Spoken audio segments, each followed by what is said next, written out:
I have Mr. Steve Hackett with me, a former member of Genesis, of course, while in its most progressive stage from 71 to 77. I was going to say arguably, but I don't think anybody would argue with that. What? Sorry. I was going to say arguably their most progressive period, but nobody Oh, would sure. Yeah. argue that. Yeah. Steve is considered to be one of the greatest and most influential progressive rock guitarists of our time. On September 10th, he will release his 27th solo record. It's titled Surrender of Silence on Inside Out Music. And again, Steve, thanks so much for being here. Oh, my pleasure. Nice to talk. 27th, is that correct? Something like that. Yeah, I stopped counting a long time ago because there have been a lot of live albums and things I've shown up on other people. So Right. it's there's an awful lot of stuff out there. So I lost count a long time ago. There sure is. And even in the last year, there's a lot of stuff. 8 months apart, these last two. You've been busy, my friend. Yeah, it's been a very busy time, and it's been great to do music that's very different. One track very different from another.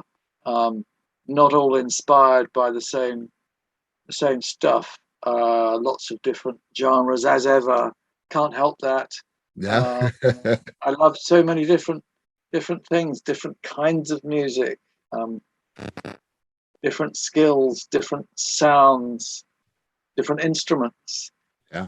And that's what so many of us out here love from you, is you give us that. You give us so many different looks and so many different sounds, and so gracefully and artistically done. It's just wonderful. Under a Mediterranean Sky, of course, before Surrender of Silence, which comes out on the 10th, an acoustic orchestral record.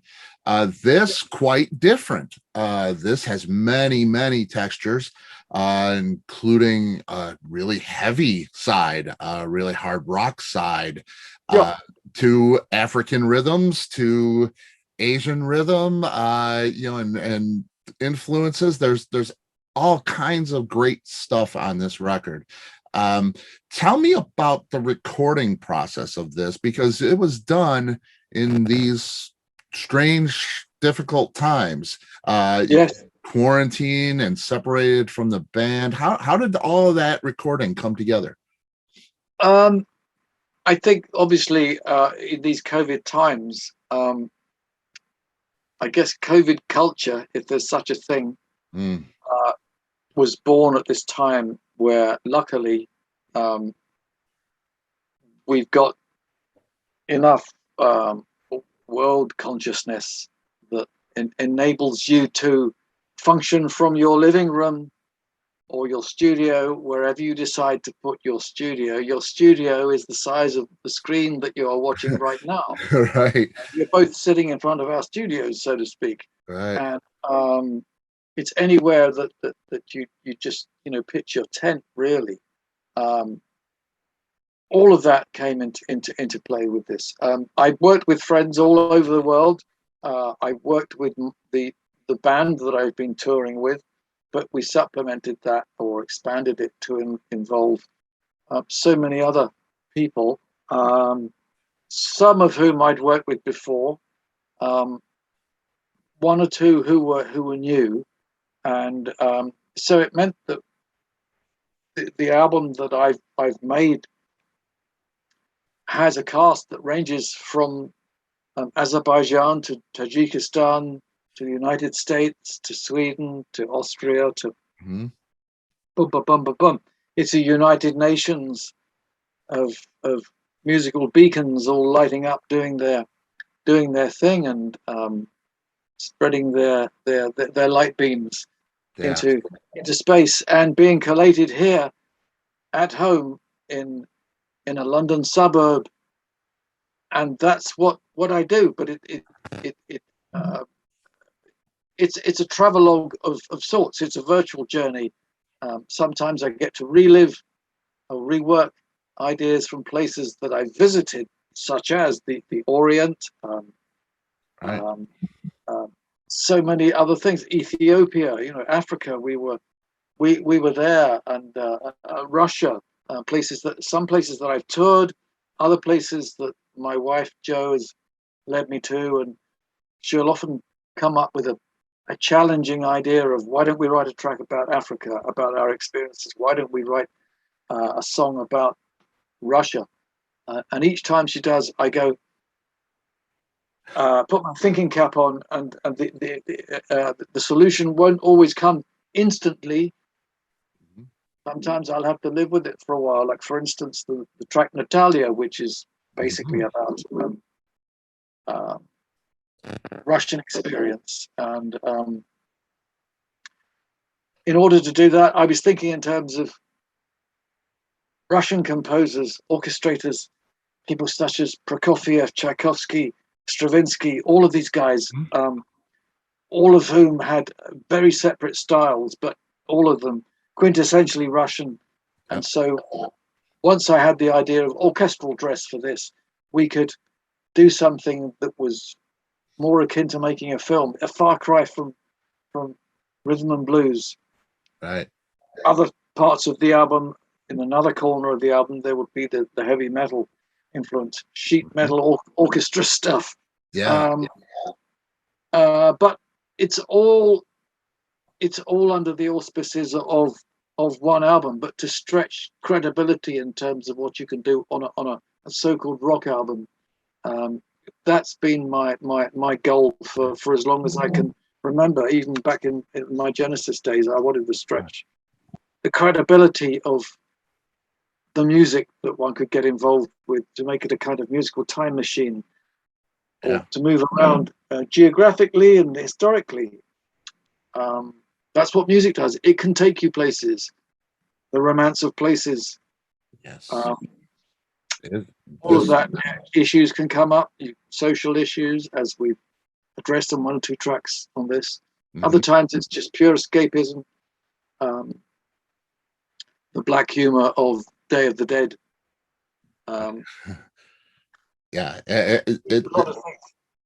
This record really is a journey. I think more than a lot that I've heard, even from yourself. Your records are always a journey. It's always an adventure. That's what's so much fun about your music. This record, maybe more than any other, it's really a great adventure. Yeah, I had a great adventure making the record. For instance, working with the Vietnamese instrument, the Dine Shine, which is related to the koto. Some call it the Oriental zither or the Oriental harp. And I recorded a theme on that we had played by a viola player, playing in a typically Oriental style. But we were trying to convey the idea of, again, something suggested by my wife Jo, the idea of doing a track that was called From Shanghai to Samarkand. So we had this idea of trying to convey the whole of the East, including an aspect of the music that you would have heard in the Himalayas, an area that she's visited and I've yet to do. But we had that aspect of the sound of Tibetan horns and percussion, and meets electronica and other things. So years ago, we were touring in Malaysia, and I was touring with a world fusion band, Jabe, who are from Hungary, and we were in Malaysia doing a festival, and there was everything from a guy who played jazz on a sitar to, you name it, just so many different kinds of things, in a place where the tsunami had hit a few years earlier. We were literally on the site of that. But one of the things we did on Penang Island was to visit a temple. And it takes you all day to get to the top of the temple, the Kuan Yin temple, which represents a goddess of peace. And at the bottom, you have these stalls where people are selling various things like a marketplace, and you go through that, and it slowly ascends and goes up and up and up through various layers, and it takes you hours. Wow. Families spend all day to get there, and right on the top there's this peaceful garden, a roof garden, and there's this huge golden statue on the top, and we were trying to convey that musically, the idea of genre hopping from scene to scene or from level to level. Right. So there's lots of changes that go on with it, and I've been surprised that people have liked that track, because I thought perhaps it's the album at its most challenging and least cohesive, because these things are very, very separate. Mm-hmm. But somehow it works. So we seem to have pulled it off. You're dipping into the East. It's like one of those things you see on TV, aerial shots of the East. Boom, boom, boom. Yeah. Fly on the wall. Here it is. Yeah. Almost sort of documentary in musical terms. It's just, I mean, it's amazing. Like I say, the adventure, when I got to that, it was just, I felt like it was a musical travel channel, you know. It was really, it put me there. And now that you explained the temple, it's again a whole other adventure now when I hear it. I have a visual of sort. It's just so much fun, so interesting, so deep. It's just a work of art. I want to hang it on the wall. It's just beautiful.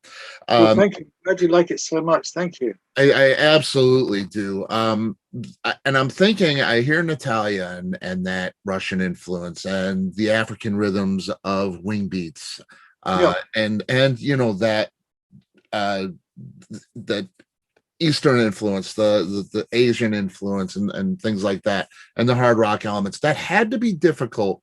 Like you say, you know, you were kind of worried that you'd lose that cohesiveness at that point in the most challenging part of the album. Is it difficult to the sequencing of the songs and getting all of those influences to work together? Because they work seamlessly for me when I listen to the record. I don't know how you do it. I'm done with the record and I say, this is just masterful. I don't know how you do this, but it works. Is there a system that you have to get all of those things working together? It's funny. I could never teach anyone how to write a song. I think you can show someone chords on a guitar, you can show them scales on a piano, etc. But how to write a song, it's a bit like, how do you teach someone to dream? You can't. Hey. You either do, you remember your dreams, or you don't. With this, I think the prime difficulty is to get from section to section. Sometimes I'll put two things together and I'll go, there's no glue here. It doesn't really work. How do you justify this change of scene, and can you make it work dramatically? So it's a bit like working with long form, isn't it? You've got the musical continuum, which is your basis for starting. But how do you make those joins work? And sometimes you have to have a thread, an instrument, or a rhythm, or something. So as you're changing textures, you're changing instruments and genres, there's normally something that has to continue. Like, for instance, right at the end of Natalia, we end with this big choral sound. And I wanted to follow it up with the track called Relaxation Music for Sharks. All right. And, so one thing ends up with a big choral thing at the end of it. And then the next thing starts out underwater, the idea of predators moving slowly as if by stealth, stalking their prey. They're going to do what they do.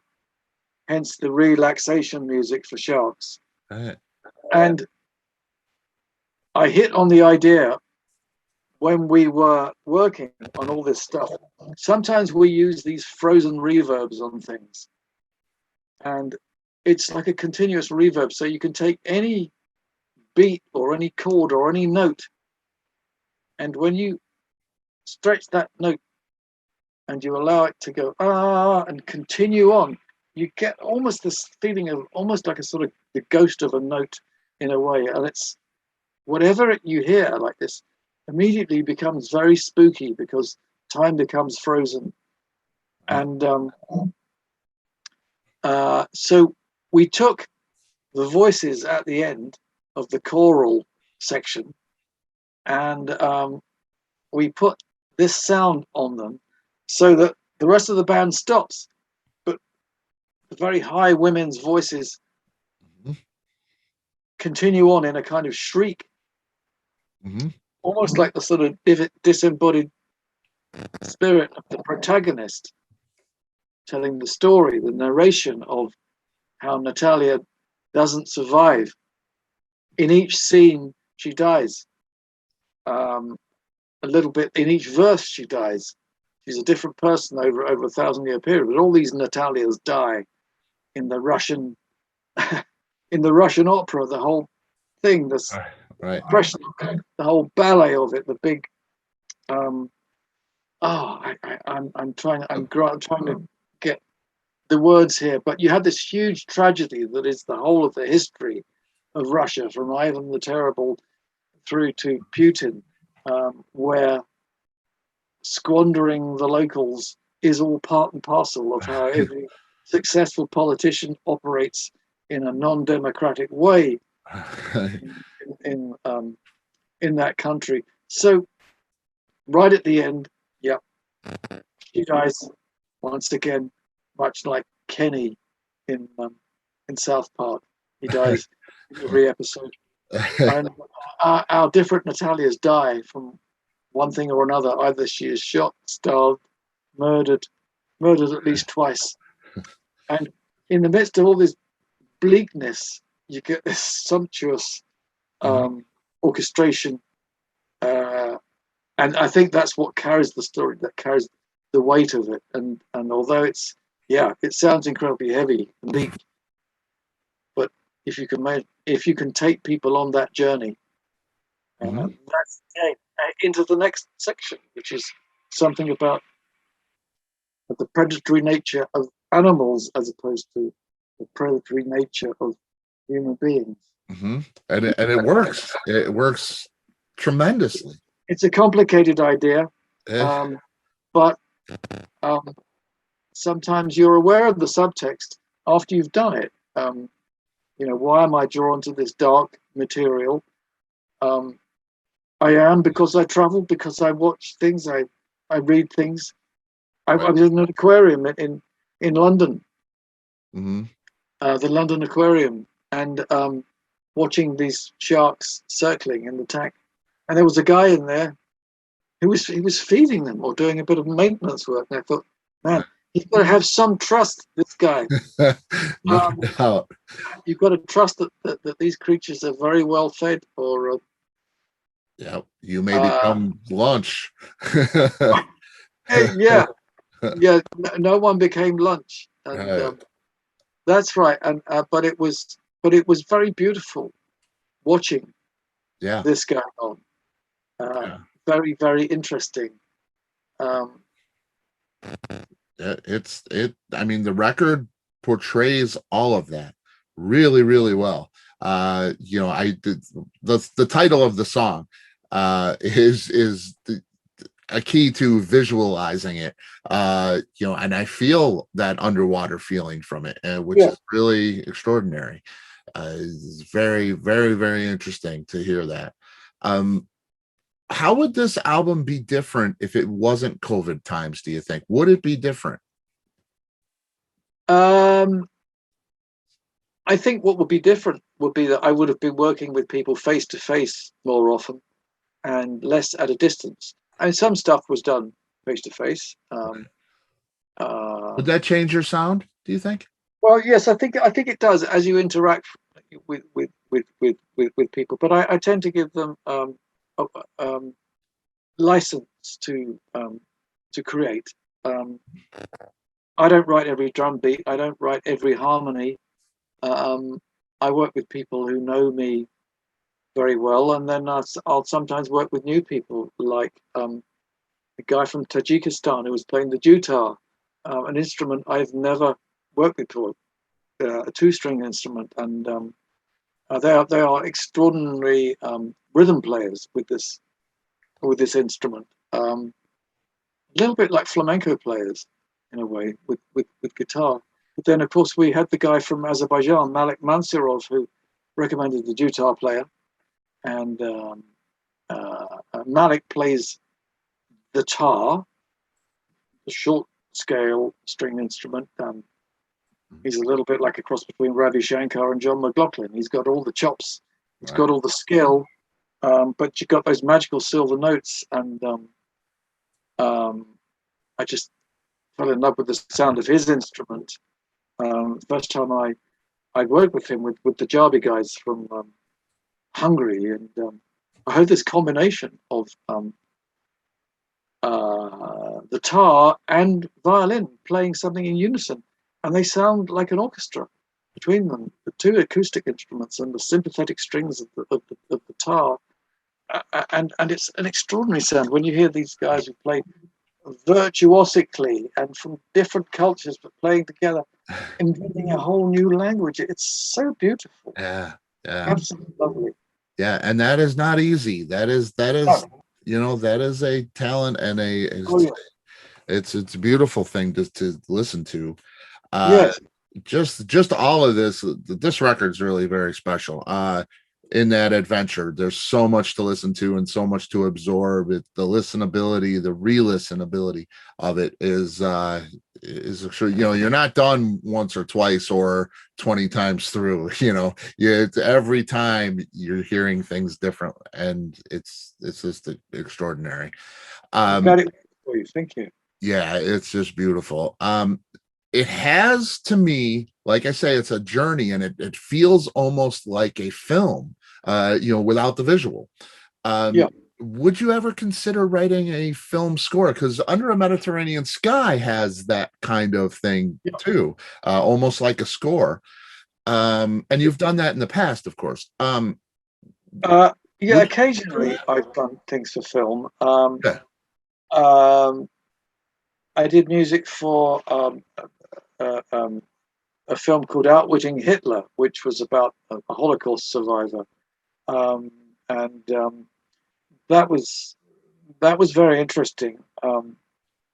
I more often I've had music used by documentary makers, Mhm. um, and I think the atmospheric music, particularly instrumental stuff, tends to be something that's already made for filmmakers. Um, yeah, I think the marriage of film and music is very much where I've been headed for some time. And in more recent years, of course, I married a lady who is a filmmaker. Where we met originally, she wanted me to do music for film for her, and she has shot films. She's directed films. We work in conjunction with other filmmakers. We do videos, but in the broadest sense of the word. We are now working with everything from film to cartoon to stills, everything mixed. So many different, and we haven't closed our door or our minds to any of those possibilities. So yes, I'm open Yeah. to that. Music crops up in all sorts of places that you hadn't expected it to do. Mhm. That's how it is. And um, And I come to find so many times that, especially with a film or TV, you watch it and you don't even realize that there's music there. It's so seamless with the visual that yeah, it becomes part of the visual. You can't see it without hearing it. And that is really something. That is something that visual is really melds those two together, and you can't get them apart. Yeah. Well, I think that music is the heart of a film. It's all those things that the dialogue didn't quite manage to say. Mhm. It can be preemptive. It also widens the frame. You can watch something that really works, a spooky atmosphere. You know, a picture at night of something like on the beginning of Angel Heart, and if you turn off the sound, it's just a shot of a street. Right. When you've got the spooky stuff, you just know that there's something Hmm. going to happen. It's going to unnerve you, and then of course, when you think of the great epics of the Night of Ancient Rome and the scores of Miklas Rosa, um, um, and the Max Steiner stuff, you cannot imagine those epic movies without the epic scores that are Right. so haunting. And Yep. the weight of it, the size of an orchestra has amorphous space. It Mhm. doesn't have edges. It just has this huge expanse. Yeah. Um, so film music can be anything. Jean Renoir, French filmmaker, film called Jeux Interdits, Forbidden Games, all about these kids in the war finding dead bodies and things. Film in black and white, and the score is just nylon guitar.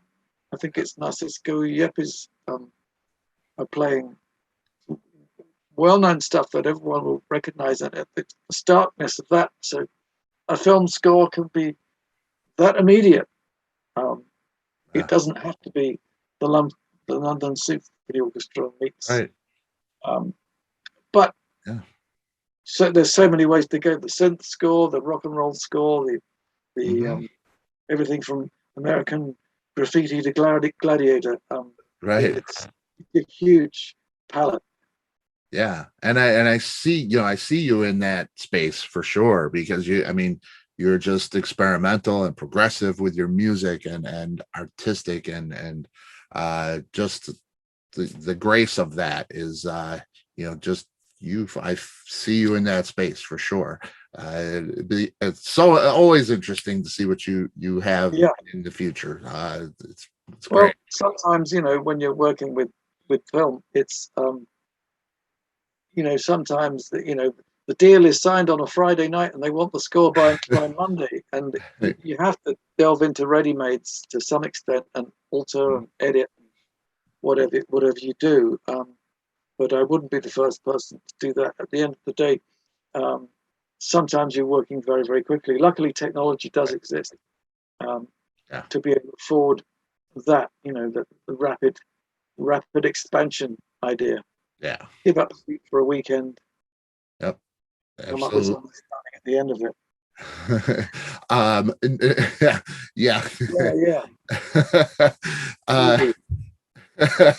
I so appreciate you, Steve. Thank you so much for all your music, Thank and you. all the history of music that you Thanks had for that asking catalog. all those lovely questions that I like to hear. Thank you for being so accepting of all these diverse ideas. Thank you. Yes, that's why we love you, sir. Thank you so much. uh All have the a best. wonderful day, and thank you so much for Thank your you. time. All the best. Take care. Yes. Bye bye. Bye bye.